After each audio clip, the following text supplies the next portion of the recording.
News click की स्वतंत्र और आजाद पत्रकारिता को समर्थन दीजिए। इस लिंक पर क्लिक कीजिए, ज्वाइन पर क्लिक कीजिए और उसके बाद हमारी मेंबरशिप को ग्रहण कीजिए। आपके सामने 3 विकल्प हैं। नमस्कार, आप देख रहे हैं न्यूज चक्र। मैं अभिसार शर्मा। सिर्फ 6 महीने रह गए उत्तर प्रदेश के चुनावों में और उत्तर प्रदेश के अंदर खुद राज्य के मुख्यमंत्री आदित्यनाथ ने जिस तरह की बेहुदा, शर्मनाक और सांप्रदायिक सियासत शुरू की है ना दोस्तों, उसके लिए मेरे पास शब्द नहीं है।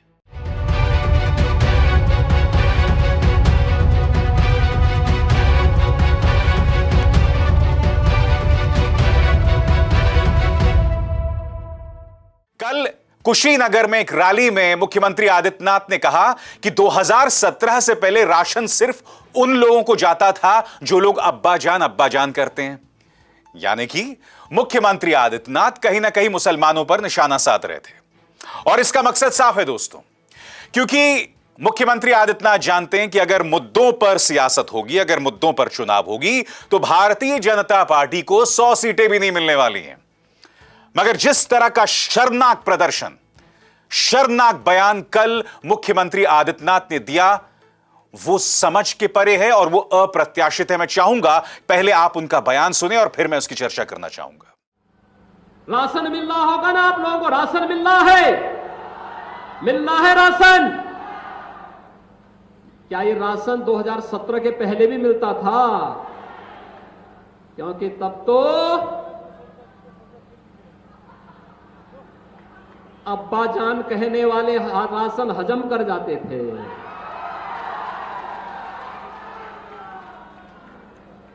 तब कुशीनगर का राशन नेपाल पहुंच जाता था, बांग्लादेश पहुंच जाता था। और आज कोई इन गरीबों का राशन निकलेगा तो राशन तो नहीं निकल पाएगा, लेकिन जेल जरूर चला जाएगा। आपको याद है दोस्तों, आज से कई सालों पहले जब आदित्यनाथ सांसद थे तो उनकी मौजूदगी में उन्हीं के पार्टी या उनके दल के एक व्यक्ति ने कहा था कि मुसलमान औरतों को उनके कब्र से निकालकर उनका बलात्कार करना चाहिए। उनकी मौजूदगी में किसी ने यह बात कही थी। यह न सिर्फ इस राज्य का बल्कि इस देश का दुर्भाग्य है कि ऐसा शख्स आज की तारीख में मुख्यमंत्री है एक राज्य का, जो इस तरह के सांप्रदायिक तौर पर असहज करने वाले, सांप्रदायिक तौर पर संवेदनशील बयान दे रहा है। क्योंकि वो जानते हैं कि आज की तारीख में मुद्दों पर चुनाव हो जाए तो इन्हें 100 सीटें नहीं मिलने वाली हैं। मैं खुद को दोहरा रहा हूं मगर हकीकत यही है। और कल जो हुआ ना दोस्तों, उसके सामने कपिल शर्मा का कॉमेडी शो जो है वो फेल हो जाए। ये देखिए, इंडियन एक्सप्रेस में यह विज्ञापन छपा। यह विज्ञापन क्यों छपा मैं आपको कुछ देर बाद बताऊंगा। यह विज्ञापन जिसमें बताया जा रहा था कि मुख्यमंत्री आदित्यनाथ के नेतृत्व में उत्तर प्रदेश किस तरह से तरक्की कर रहा है, मगर इसकी हकीकत यह थी कि इसमें नीचे जो ये 2 तस्वीरें हैं आपके स्क्रीन पर, एक तस्वीर है एक फ्लाईओवर की जो कि कोलकाता में है और दूसरी तस्वीर है एक फैक्ट्री की जो अमेरिका में है। यानी कि उत्तर प्रदेश सरकार के पास विज्ञापन तक के लिए अपनी कोई तस्वीर, अपनी कोई विकास की तस्वीर नहीं है दिखाने के लिए। मैं आपको बतलाना चाहता हूं मुख्यमंत्री आदित्यनाथ, आपने करोड़ों रुपए खर्च किए विज्ञापन के लिए, मगर जो असली तस्वीरें हैं जो आपकी पोल खोल रही हैं, जो सही मायने में विज्ञापन है उत्तर प्रदेश की, वो तस्वीरें मैं आपको बतलाना चाहता हूं। सबसे पहले मैं आपको ये वीडियो दिखाना चाहता हूं। फिरोजाबाद का वीडियो है। यहां पर बेबस मां बाप को देखिए, अपने हाथों में अपने बच्चों, अधमरे बच्चों को लेकर घूम रहे हैं। डेंगू से त्राहिमाम मचा हुआ है। यह तस्वीर आपका विज्ञापन है। देखिए वीडियो। शाम को दिखाए के लिए सिरप पकड़ा दी, कल दिन में दिखाए के लिए सिरप पकड़ा दी। चेकअप क्यों नहीं करवा रहे? जब बच्चा को 3 दिन से बुखार नहीं उतर रहा तो ठेला देते हैं यहाँ से। कराएं, कहाँ फायदा होगा? चलो क्या हुआ? खाने का लैटरी करने जा रहा, खाना लैटरी करके क्या फायदा हो रही है? कोई दिक्कत, कोई आराम नहीं है। आराम नहीं है, छाती में दर्द है। टिर्री करा ला तू, टिर्री क्या करेंगे भाई? जाकर जाएंगे डायरेक्ट क्या? कुछ और तस्वीरें मैं आपको दिखाना चाहता हूं जो पश्चिमी उत्तर प्रदेश में सामने लगातार उभर कर आ रही हैं। सबसे पहले आपकी स्क्रीन पर इस बेबस बुजुर्ग महिला की तस्वीर देखिए। अमर उजाला की तस्वीर है। अस्पताल में बुखार से पीड़ित बच्चे को भर्ती न कर पाने पर रोती वृद्धा। यह है आपकी तस्वीर मुख्यमंत्री आदित्यनाथ। दूसरी तस्वीर देखिए। पीड़ित बोले 700 रुपए में मोबाइल गिरवी रखकर खरीदी दवाएं। यह आपकी तस्वीर है, आपके राज्य की तस्वीर है मुख्यमंत्री आदित्यनाथ। इस तस्वीर में देखिए यह औरत बेबसी से रो रही है क्योंकि वो जानती है कि अपने बच्चे को बचा पाना उसके लिए कितना नामुमकिन है।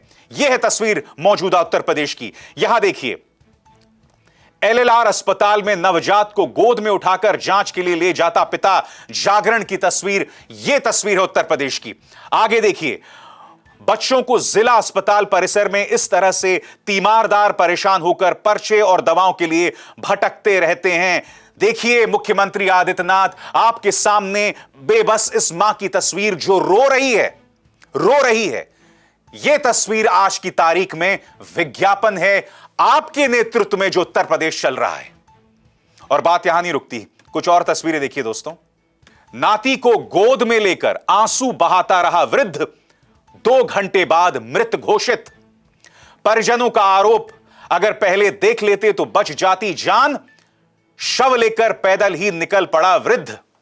कुछ और तस्वीरें देखना चाहेंगे आप मुख्यमंत्री आदित्यनाथ?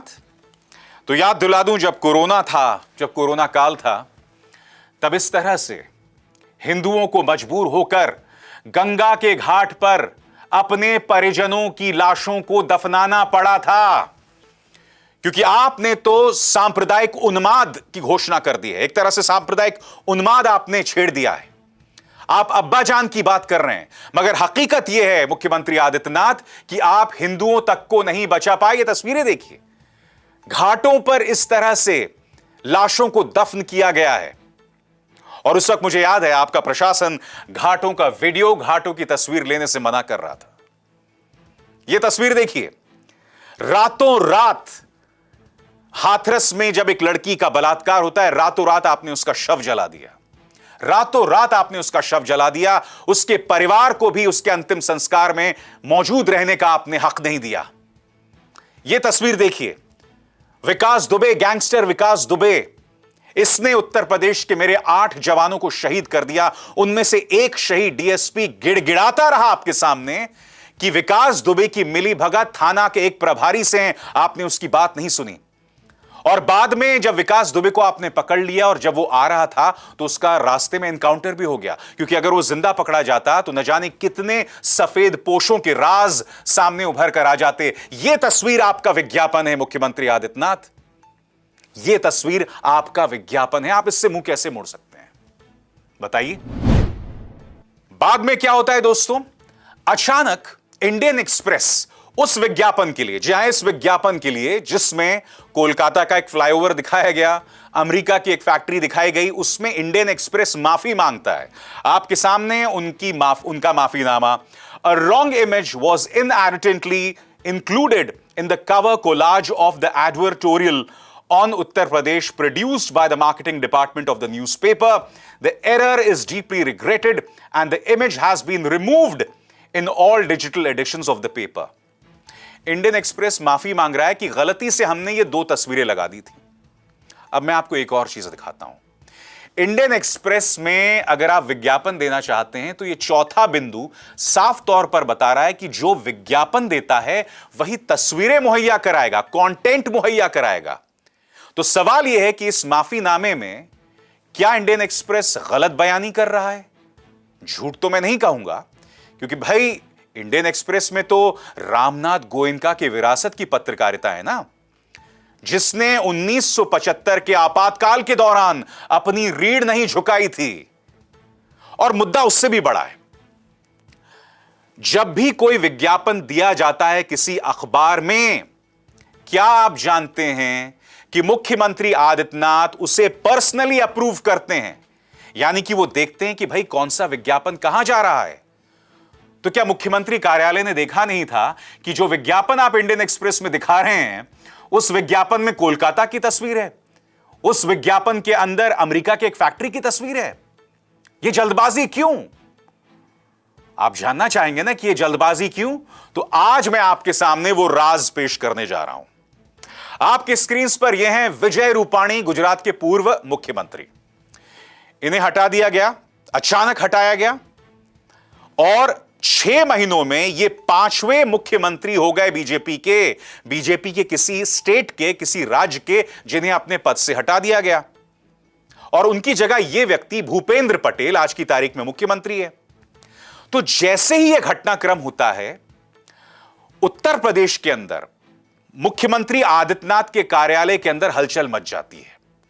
मुख्यमंत्री आदित्यनाथ की बैठक होती है अपने अधिकारियों के साथ कि हमें राज्य को ही नहीं बल्कि देश को यह संदेश देना है कि बेशक उत्तराखंड के अंदर, कर्नाटक के अंदर, गुजरात के अंदर मुख्यमंत्री हटाए जा रहे हों, मगर उत्तर प्रदेश के अंदर राज्य पर हमारी पूरी पकड़ है, यहां पर राज्य में तरक्की हो रही है, हमें यह संदेश देना चाहिए। और आनन फानन में, जल्दबाजी में इन्होंने तमाम अखबारों में विज्ञापन दे दिए और इसी आनन फानन के चलते इन लोगों ने इस विज्ञापन की चेकिंग नहीं की, जिसके अंदर कोलकाता के फ्लाईओवर का जिक्र था, जिसमें अमेरिका की एक फैक्ट्री दिखाई जा रही थी। इसका मतलब क्या हुआ दोस्तों? इसका मतलब यह हुआ कि मुख्यमंत्री आदित्यनाथ का सिर्फ एक हथियार है, प्रचार, प्रचार और प्रचार। अखबारों का इस्तेमाल करो, न्यूज चैनल्स का इस्तेमाल करो अपनी छवि को बेहतर दिखाने के लिए, और उसी के चलते यह गलती हो गई। मैं आपको बता दूं, इस पर प्रतिक्रियाएं भी आनी शुरू हो गई हैं। क्या कहा अखिलेश यादव ने आपके स्क्रीन पर? अभी तक तो समाजवादी पार्टी की सरकार के कामों को ही उत्तर प्रदेश की भाजपा सरकार अपना बताकर झूठा प्रचार कर रही थी, पर अब तो झूठ की हद ही हो गई जब वो कोलकाता की तस्वीर को अपने विकास की तस्वीर बता रहे हैं। भाजपा को झूठे प्रचार की ट्रेनिंग का अंतर्राष्ट्रीय संस्थान खोल लेना चाहिए, कह रहे हैं अखिलेश यादव। क्या कह रही हैं प्रियंका गांधी वाड्रा आपके स्क्रीन पर? इनका काम ही है झूठे विज्ञापन देना, फर्जी लेखपाल बनाकर उत्तर प्रदेश के युवाओं को रोजगार देने का झूठ बोलना, और अब फ्लाईओवर वह फैक्ट्रियों की फर्जी तस्वीरें लगाकर विकास के झूठे दावे पेश कर रहे हैं। ना जनता के मुद्दों की समझ है और ना ही उनसे कोई सरोकार है, बस झूठे विज्ञापन और हवाई दावों की सरकार है। अफसोस की बात यह है दोस्तों कि एक तरफ मुख्यमंत्री आदित्यनाथ सिर्फ प्रचार का इस्तेमाल करते हैं और दूसरी तरफ पिछले 4 सालों में उन्होंने प्रमाणित किया है कि एक मुख्यमंत्री के दिल में जो संवेदना होती है ना, वो बिल्कुल नहीं है। यह उनके उस बयान से समझ आ जाता है। फिर से सुनिए उस बयान का ये छोटा सा हिस्सा कि 2017 से पहले सिर्फ उन्हें राशन मिलता था जो अब्बा जान करते थे। सुनिए। क्या ये राशन 2017 के पहले भी मिलता था? क्योंकि तब तो अब्बा जान कहने वाले राशन हजम कर जाते थे। मैं आपसे एक सवाल पूछना चाहता हूं। आज भी उत्तर प्रदेश का मुसलमान जो है वो भुखमरी से घिरा हुआ है, गुर्बत से घिरा हुआ है। तो इस दावे की अगर हम पड़ताल भी करें तो वो झूठा ही साबित होगा। यानी कि मुख्यमंत्री आदित्यनाथ एक बार फिर वही हिंदू मुस्लिम का सहारा लेकर वोटों की राजनीति करना चाहते हैं। मुख्यमंत्री आदित्यनाथ जानते हैं कि उत्तर प्रदेश के चुनावों में जीत सिर्फ इसी रास्ते के जरिए हासिल की जा सकती है जब माहौल में सांप्रदायिक उन्माद हो और कुछ रहस्यमय चीजें भी हो रही हैं। 2 मिसाल देना चाहता हूं मैं आपको। सबसे पहले यह खबर आपके स्क्रीन पर, एक मंदिर के सामने मांस के टुकड़े फेंके जाते हैं। अब सामान्य तौर पर अगर वो लोग ना पकड़े जाते जिन्होंने ये मांस के टुकड़े फेंके थे, तो ये प्रचार चलाया जाता कि मुसलमानों ने मांस के टुकड़े फेंके हैं। मगर ललन टॉप की ये खबर पढ़िए दोस्तों। क्या आप जानते हैं कि जिन लोगों ने मांस के टुकड़े फेंके उनके नाम क्या हैं? आपके स्क्रीन पर मुजफ्फरनगर के जौला गांव में एक मंदिर के पास मांस के टुकड़े फेंकने के आरोप में 4 लोगों को गिरफ्तार किया गया है। आरोपियों में एक महिला भी शामिल है। स्थानीय युवक राकेश, उसकी पत्नी कुसुम, भाई राजेश और उसकी पत्नी अनारकली को इस मामले में गिरफ्तार किया गया है। राजेश, कुसुम, ये सब नाम क्या बतलाते हैं? ये आपको बहुत रहस्यमय नहीं दिखता? क्योंकि अगर ये लोग ना पकड़े जाते, अगर इनके राज सामने उभर कर नहीं आते तो जाहिर सी बात है इसको लेकर इलाके में फिर एक सांप्रदायिक जहर फैलाया जाता। क्योंकि आप जानते हैं कि पश्चिमी उत्तर प्रदेश में करीब 150 सीटें हैं और किसान आंदोलन के चलते भारतीय जनता पार्टी की वहां हालत बहुत खराब है। बीजेपी जानती है कि जब तक 2013 या उसके जैसा माहौल वहां पैदा नहीं होगा उसके लिए जीत हासिल करना बहुत मुश्किल हो जाएगा। और फिर रहस्यमय मदद भी मिलती है कुछ महानुभावों से। असदुद्दीन ओवैसी उत्तर प्रदेश के अंदर अपना चुनावी अभियान शुरू करते हैं और किस शहर से? अयोध्या से। मगर यहां पर एक विवाद को जन्म दिया जाता है। आप जानते हैं दोस्तों 2018 से फैजाबाद का नाम बदलकर अयोध्या कर दिया गया है। मगर असदुद्दीन ओवैसी की पार्टी जानबूझकर उस जगह को अयोध्या ना बताकर फैजाबाद बनाती है और इस मुद्दे को लेकर भाजपा जो है वो बवाल खड़ा करती है। और यही नहीं, जब ओवैसी वहां मौजूद होते हैं तो जो पूरी गोदी मीडिया है अपने 2-2, 3-3 कैमरास जो हैं ओवैसी के पीछे लगाते हैं। कहने को आज की तारीख में अखिलेश यादव उनके मुख्य प्रतिद्वंद्वी हैं, भाजपा के मुख्य प्रतिद्वंद्वी हैं, मगर पूरी कोशिश है माहौल को ओवैसी वर्सेस आदित्यनाथ बनाया जाए, हिंदू वर्सेस मुस्लिम बनाया जाए। और बात यहां नहीं रुकती है, खबर देखिए। यहां पर ओवैसी कह रहे हैं कि बाराबंकी की मस्जिद को शहीद किया गया। मैं आपसे एक छोटा सा सवाल पूछना चाहता हूं। अगर कुछ हफ्तों पहले या कुछ सालों पहले आपको कोई जख्म दिया हो तो क्या कुछ महीनों या कुछ दिनों बाद आप उस जख्म को कुरेदने लगेंगे, नोचेंगे? नहीं ना, आप चाहेंगे कि वो जख्म भर जाए। मगर यहां पर ओवैसी आकर कह रहे हैं, क्या कह रहे हैं? कि बाराबंकी की मस्जिद को शहीद किया गया, यानी कि माहौल को फिर से भड़काओ और उनके खिलाफ फिर एफआईआर भी दर्ज कर दी गई। बात यहां नहीं रुकती। कुछ ही महीनों पहले अलीगढ़ के अंदर दलितों की बारात एक मस्जिद के सामने से जा रही होती है। एआईएमआईएम यानी कि असदुद्दीन ओवैसी की पार्टी का एक नेता नाजिम अली उस बारात को रोकता है, जाने नहीं देता है, कहता है कि मस्जिद में सिर्फ नमाज पढ़ी जाएगी, दलितों की बारात नहीं जाने दी जाएगी। यह सब क्या बतलाता है? क्या इन तमाम मुद्दों पर ओवैसी ने कोई भी टिप्पणी की? क्या इस रहस्यमय किरदार पर ओवैसी प्रकाश डालने की जहमत उठाएंगे? तो मैंने कहा ना, जब तक माहौल सांप्रदायिक नहीं होगा तब तक भाजपा जानती है कि उनके लिए जीत असंभव है।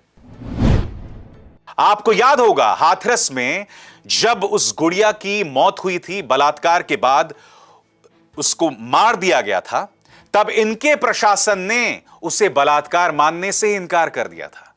और फिर इनकी पोल किसने खोली? सीबीआई ने इनकी पोल खोली। इलाहाबाद हाईकोर्ट ने इनको फटकार लगाई। इससे पता चलता है कि मुख्यमंत्री आदित्यनाथ के दिल के अंदर कितना दर्द है अपनी राज्य की जनता को लेकर। मैं आपको एक और मिसाल देता हूं दोस्तों। महाराष्ट्र के साकीनाका में एक लड़की का बलात्कार होता है। एक ऐसा बलात्कार दोस्तों जिससे पढ़ने के बाद मेरी रूह तक कांप गई थी। इस बलात्कार ने हमें याद दिला दी जो निर्भया के साथ दिल्ली में हुआ था। मगर क्या यह शख्स उद्धव ठाकरे ने उस परिवार पर निशाना साधा? नहीं। आपको याद होगा हाथरस में क्या हुआ था। क्या मुख्यमंत्री उद्धव ठाकरे ने मीडिया पर निशाना साधा? आपको याद होगा सिद्दीक कप्पन, यह शख्स आपके स्क्रीन पर जब ये हाथरस जा रहे थे उसको कवर करने के लिए तो इन्हें आतंकवाद की धाराओं में जेल में बंद कर दिया गया। ये आज तक जेल में बंद हैं। क्या किसी पर एफआईआर दर्ज किया गया? क्या किसी पीड़ित पर? जबकि आप जानते हैं हाथरस में क्या हुआ था। यही नहीं, राजस्थान में भी जब कोई क्राइम होता है तो मुख्यमंत्री गहलोत आकर उस पर अफसोस जताते हैं और वो कहते हैं कि मैं इस मुद्दे पर कार्रवाई करूंगा। यही नहीं दोस्तों, यही काम हेमंत सोरेन ने किया है, यही काम भूपेश बघेल ने किया है, जब वो अपनी गलती को मानकर इस पर कार्रवाई का भरोसा दिलाते हैं। हालांकि एक बात स्पष्ट कर दूं, इसका मतलब यह नहीं कि हम इन मुख्यमंत्रियों को लॉ एंड ऑर्डर के लिए कटघरे में खड़ा ना करें। मगर मुख्यमंत्री आदित्यनाथ क्या कर रहे हैं?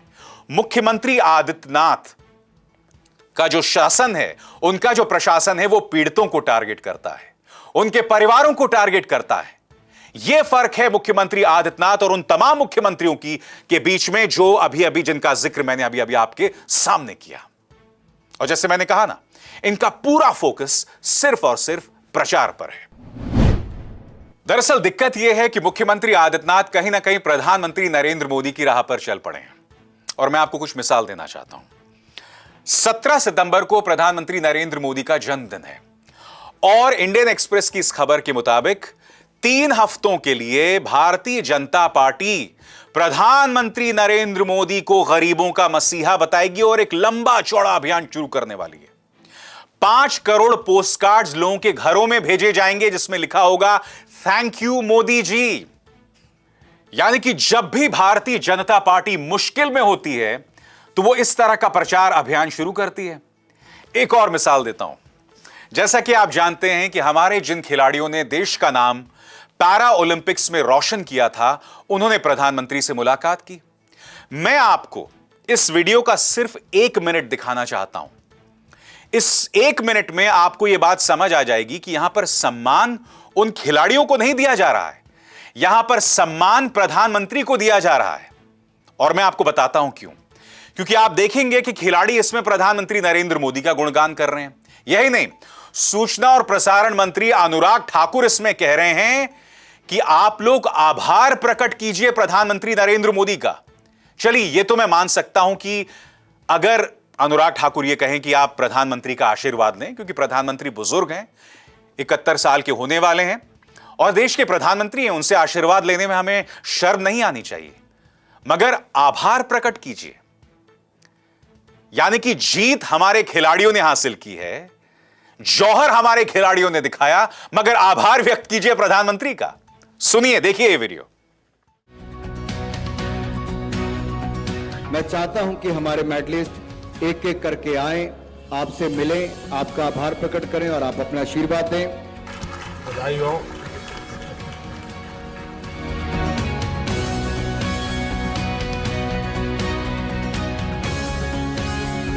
जय जगन्नाथ। सबकी पट्टी उतारते रहते हो। और ये नई बात नहीं है। जब ओलंपिक्स में हमारे खिलाड़ी जीत कर आए थे और उन्होंने प्रधानमंत्री नरेंद्र मोदी से मुलाकात की थी, तब क्या हुआ था? तब भी एक बहुत बड़ा शाहकार बनाया गया था, एक लंबा चौड़ा वीडियो बनाया गया था और उसके अंदर भी फोकस पूरी तरह से प्रधानमंत्री नरेंद्र मोदी पर था, हमारे खिलाड़ियों पर नहीं था।